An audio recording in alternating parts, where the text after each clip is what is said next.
All right, everyone, let's start to discuss the actual facade.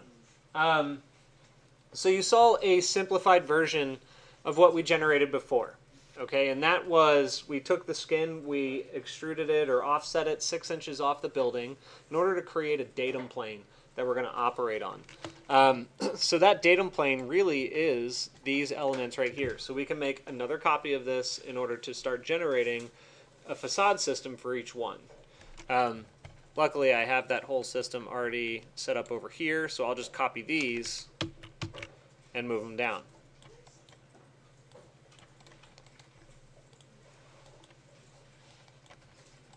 There we go. Group that. And I want to hide extra stuff.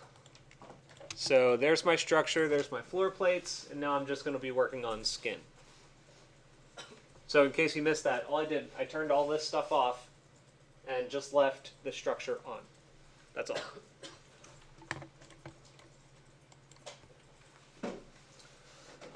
So on the subject of skin, there are a few things that we need to consider. And they're not terribly difficult, I think, but once you start to get into crazy forms, it might become a little bit more difficult. So one of the first things I want to identify here is how I'm going to build the surface itself. So let's assume it's just a regular subdivided facade system. And by that, I mean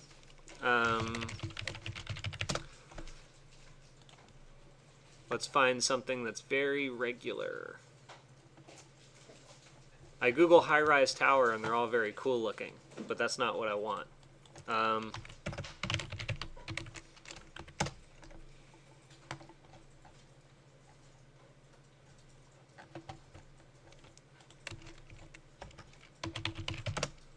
Let's see if I can get a close-up of this.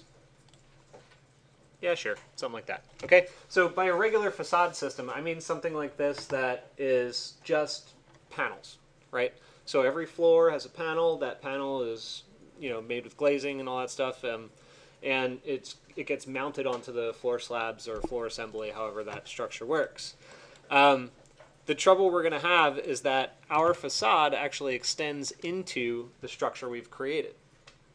So we need to figure out a way to account for that and essentially reduce the width of this in order to get it to fit right. Now, we're going to have some challenges here because our geometry up here at the top doesn't exactly correspond to the top edge there, but there are some cool tricks we can do in order to regenerate this surface in a way that's going to work well for us. So here's my test. What I'm going to try to do is create a curve that exists at the intersection of my column and the surface, and then reloft those two curves together, and it's going to regenerate. So let's grab my pipes, and I can just do that as a whole set of B-reps because it's just going to solve for intersection events. So let me do, the smart thing would be to make a wireless connection here, I think. So I'm going to do it this way. I'm going to grab B-reps, plug that in, and I'm going to call this, actually, you know what, I'm not even going to get B-reps. I'm going to just use a generic geometry one.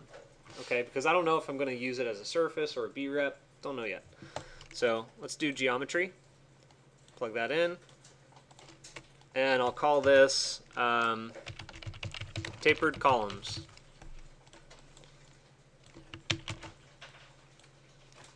Make that wireless.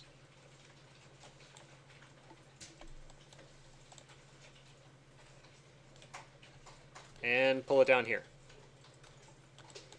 So we have base facade 1, we have tapered columns. I need to solve for the intersection of these elements. So I'll go to the intersect menu or tab. In the physical panel, I can do this one right here called B-rep, B-rep. That should do it. And I'm going to plug in the columns and the surface. and it should spit out a couple of things. If I select it, it should show me a curve here along the edge of my column, and a curve there on the other edge of the column. Now, one of the things that you need to look at here is that there are two lists with nothing in them. That's extra data. So while I don't really have, well, all I have to give to you here is just advice that you need to kind of be on the lookout for this, because that's going to create problems later on with null values and things like that. So I think the fix here is going to be to flatten this. And, well, actually, let's see. We have 4 values. Those ones aren't generating items. That's unfortunate, actually. I don't want to have to select individual ones. Let's see if we can reduce null. All right. So here's, I think, how we're going to clean it up. This is going to test for whether or not there's a null value, and this should tell us via true and false whether or not any of these are null. False, false, true, true. Okay, you guys see that? So we're going to clean up this list by culling the list using that pattern. Does that make sense? So this can be flattened. Oh wait, hang on. False, false. Flatten it on the output, not on the input. Okay. Never mind. We don't have to do that. If you flatten it on the output, it just gets rid of the null values anyway. All right. There you go. I almost made it way more complicated than it has to be. My apologies. Anyway, so these two curves. What we're going to do is just ruled surface them together, and it'll create a new curve. The good thing is these curves should generate exactly the same surface, or at least very, very closely, because the way that they were generated in the first place is very similar. It's just a quadrilateral that was lofted together. So it should be the same. Under surface and freeform, I'm going to use loft. So the reason I'm using loft instead of ruled surface is because it's actually just much easier for me in this case, since they're both in the same list already. So I'll plug those in, and of course, this happens. Yeah. Yeah, I know. It's been a rough day for us.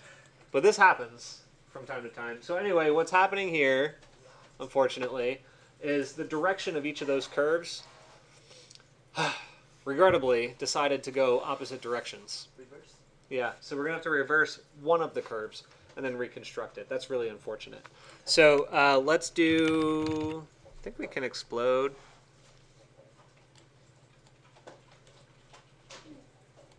I don't want to partition. I'm trying to find a clever way, a more clever way of doing this.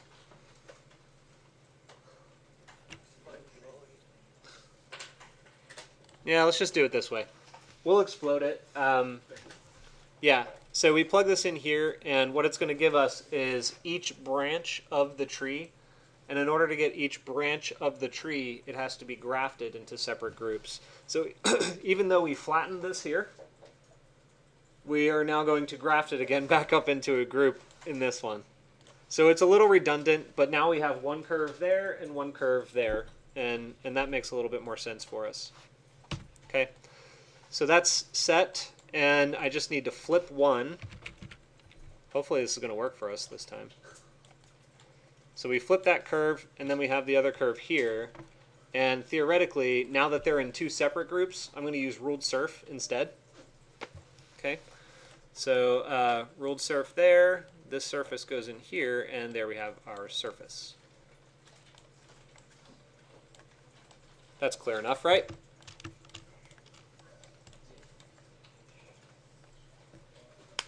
Clear as day?